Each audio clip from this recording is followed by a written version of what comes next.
Yo, what's going on, everyone? It's DLloyd. So, Ben Roethlisberger, we're going to be talking about the Pittsburgh Steelers and his latest comments. So, what he said, if you have not heard, is that he actually came out at the end of the season.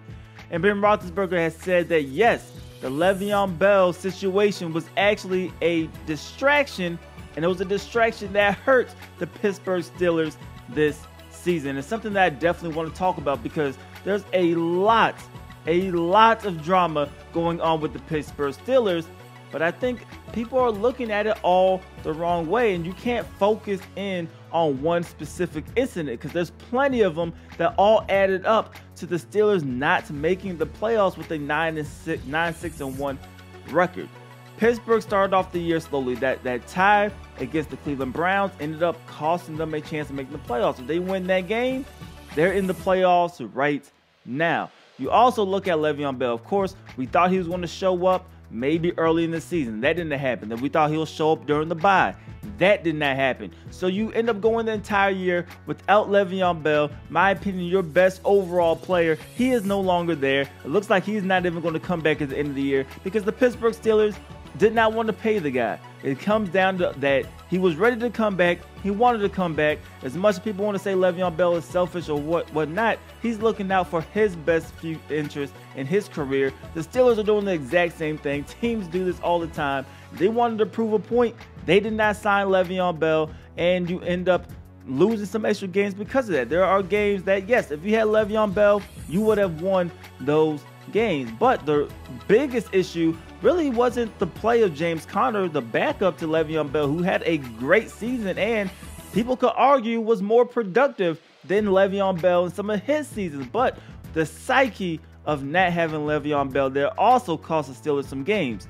There were games where James Conner was getting 9 carries, maybe 11 touches, and you know, every single week, without a doubt, LeVeon Bell is going to get at the minimum 20, close to 25 touches per game, going up there near 30 when you start including the catches and the carries. James Conner really did not have that type of volume, and the reason was simple. They did not trust him as much as they trusted LeVeon Bell. Although James Conner was having a good season, they did not want to give the ball to him as much, and we all know James Conner did a great job. Talent-wise, he is not the same talent as LeVeon Bell. So you've seen the pass-to-rush ratios really going out of whack. Seeing Ben Roethlisberger throw the ball 60-plus times, seeing him throw it 50-plus times, that's great.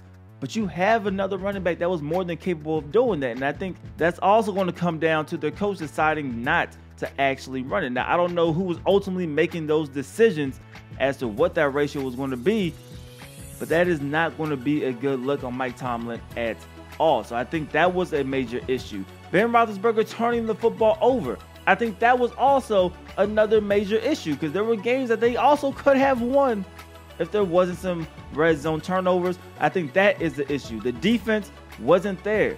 That is also a separate issue. Yes, Shazier, big loss, but just the defense in general, we did not think they were going to be this bad. Yes, they weren't a great defense. Yes, we didn't have great expectations for them, but they really didn't also carry their side of things, and that is also another issue. The Antonio Brown situation, can't really tell you exactly what's going on with that. We know, obviously, him and Ben Roethlisberger, they had a small disagreement. It resulted in AB not playing in the closeout game, which really did not matter because they ended up winning that game anyway. It all came down to whether or not the Cleveland Browns were going to actually defeat the Baltimore Ravens. But when you think about it, AB really wasn't AB this year. He had great games. Yes, he had that 14-catch, 2-touchdown game as well, but that connection really wasn't there for whatever reason. You've seen some missed throws between the two, plays that they made automatically in years past. Now, do you attribute that to maybe Big Ben taking a step back or maybe AB taking a step back? I'm not quite sure. Juju Smith-Schuster had a fantastic season. He is definitely going to be the receiver of the future, but just not even in terms of looks and the amount of targets, just the actual chemistry between Ben Roethlisberger and Antonio Brown looked a little off as well. And do I, attribute all of that to LeVeon Bell not being there? No, I don't. I think there's a lot of things going on with the Pittsburgh Steelers. I think there's a lot of in-house drama and fighting that many of us probably don't even know about going on with the Pittsburgh Steelers.